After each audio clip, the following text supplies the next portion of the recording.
The, the essence from the beginning for Google, and I believe for any brand, is focusing on the user. So Larry Page, our current CEO and co-founder, when he set out to launch Google, he wrote 10 things we believe to be true. And at the very top of that list is focus on the user and all else will follow. So we're very, very focused on our users, on making their lives easier in some meaningful way. So whether it's search to Maps to Chrome, Android, Google Drive, everything we do is about making their lives just a little bit easier. And we really try to make them so easy to use that you really want to use them at home or at work and everywhere in between. So that's a key part of it. And the other part that goes hand in hand with that is earning and sustaining the trust of our users. So we're very proud of that. So that comes through tiny, thousands of little interactions every day, but ultimately it comes down to making their lives better in some material way. YouTube is a platform that allows self-expression. It allows major brands to engage, right, by releasing videos. It's a platform to discover the Justin Biebers of the world.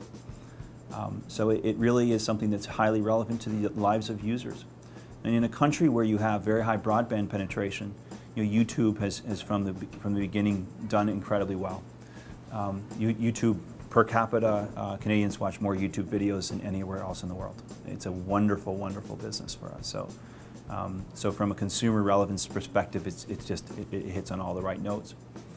I will add another piece though, which is really interesting. People don't often think of this, but from a content perspective, we have a wonderful heritage and a wonderful history of creating wonderful content that is created by Canadians, and it travels incredibly well. So a lot of Canadians do very nice business creating content for YouTube that is shared, yes, here in Canada, but more importantly, all around the world. So we're having a nice dual. There's two parts to the success story of YouTube.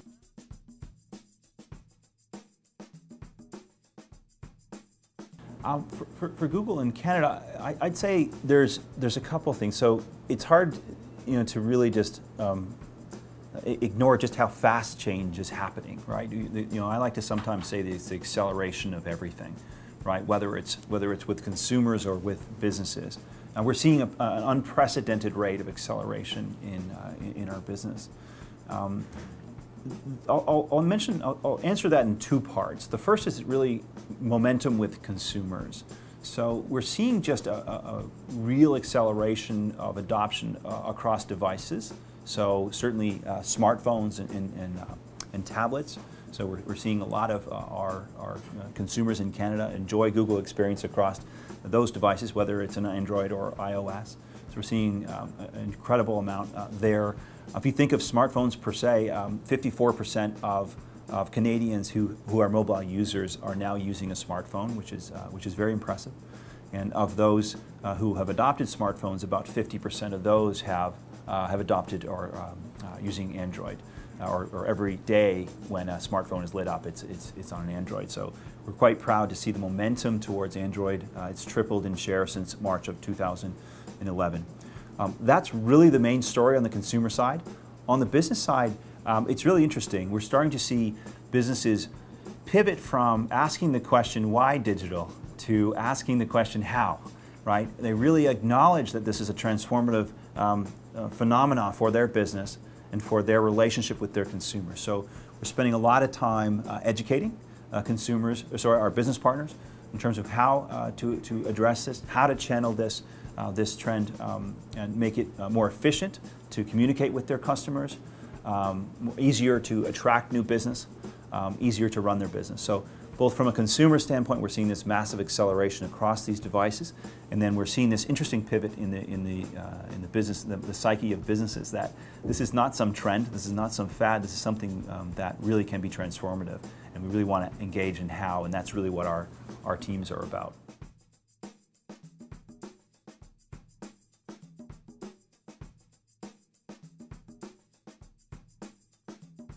I mentioned trust, and it ultimately comes down to that. right? Consumers have very high expectations. They're rising faster than any time in history that I'm aware of. So if you're not earning the trust in day in and day out, right? We see close to 5 billion searches on Google each and every month. 5 billion, right? So people are coming to Google literally 5 billion times a month in this country, and that's an expression of trust. So to me, as a leader of Google in Canada, that trust is everything, and I think we excel at that. And for our success now and in the future, that's critical. You mentioned about being innovative, or being on the cutting edge, or use some what was the term? Leading edge.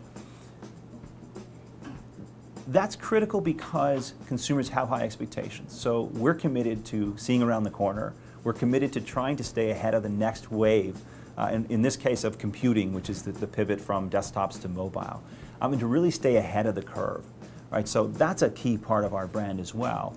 If consumers can trust you every time they use your product or service, and if they believe that you are forward-looking and are going to try to stay ahead of the next curve, then I think that's a winning formula. So I'd say those are the two elements of our brand that I'm particularly proud of and really want to sustain into the future.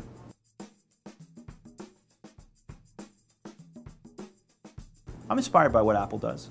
I think that what they do at integrate. I mean, we as two companies differ on philosophically on open versus closed in terms of an ethos and an operating system. But what they do is deliver great user experiences from an end-to-end perspective. So I have some inspiration there. But I do want to come back to the stuff. We don't have to look too far at Google for these audacious things.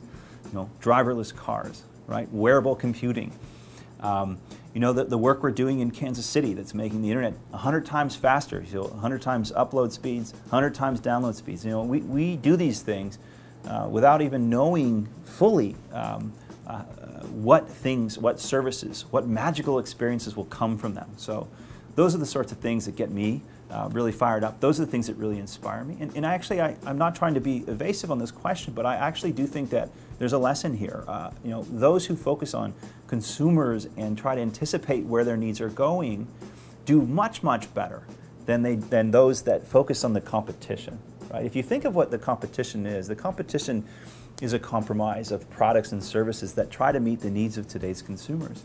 So brands that spend a lot of time fixated on their direct competition, almost by definition, are not leading the path. They're not looking around the corner. So I really believe, and that's part of my job, is to inspire the teams here to anticipate the needs and really anticipate where the world is going so that we can continue to deliver those magical experiences that I'm referring to.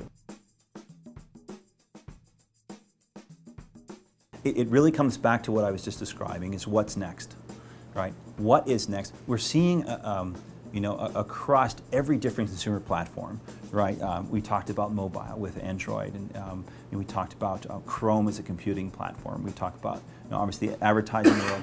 All of these major platforms. We talk about YouTube. We talk about the video platforms. We have a meaningful position in each of these major consumer platforms. So I worry about what's next. How are these things going to evolve? Right? I'll pick on one, the mobile computing world, and what is happening there is accelerating faster than, we talked about mobile for so long and it was so overhyped, but we're seeing it now evolve and pivot from the desktop to smartphones and tablets faster than anyone could have predicted. So to me, that's what I worry about, right? How do we predict those things and stay relevant and ahead of the curve?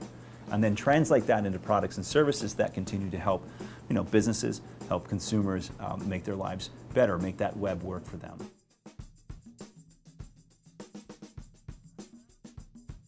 Television advertising is still going strong, right?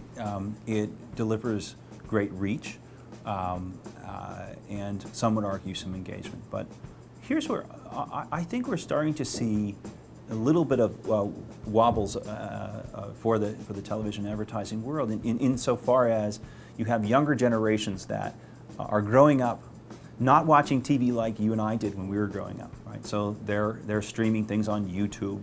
as one example. So they're watching TV in a different way, fundamentally, number one, or they're watching less TV in a way that, again, that, is defined typically in our minds as TV.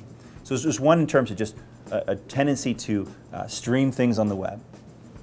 The other thing that I think is interesting is the integration, right? So things that happen on TV spill over into the digital realm and vice versa, right? So a great example of that is the Super Bowl, which is coming up in a few weeks. But the Super Bowl and the ads that appear on the Super Bowl really have become a phenomenon on digital, right? Much leading into the games, but more importantly afterwards. So there's an integration effect. So for me, the story of the next little bit here, the next mile or kilometer, is going to be about the integration of these channels. TV is here to stay. It's a wonderful platform. It will be more or less relevant depending on which segment of the population you're referring to, but for an advertiser to be effective, to be resonant and relevant with the users that they seek to influence, they're going to need to deliver integrated messages that not just live in a 30-second spot, but transcend into the digital realm and create true engagement, right? And if I will, it is interesting, and what we have done with YouTube is re-architect that platform in terms of an advertising product around user choice and engagement.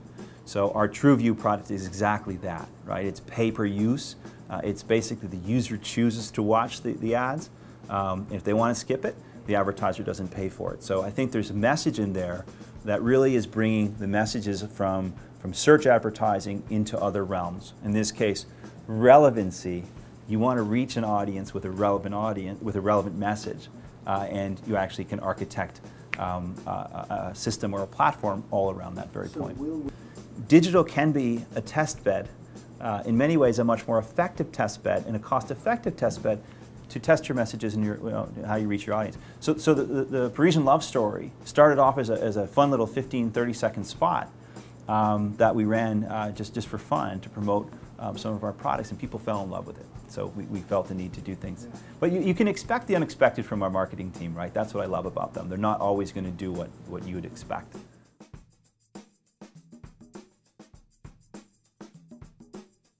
I think it might be Google.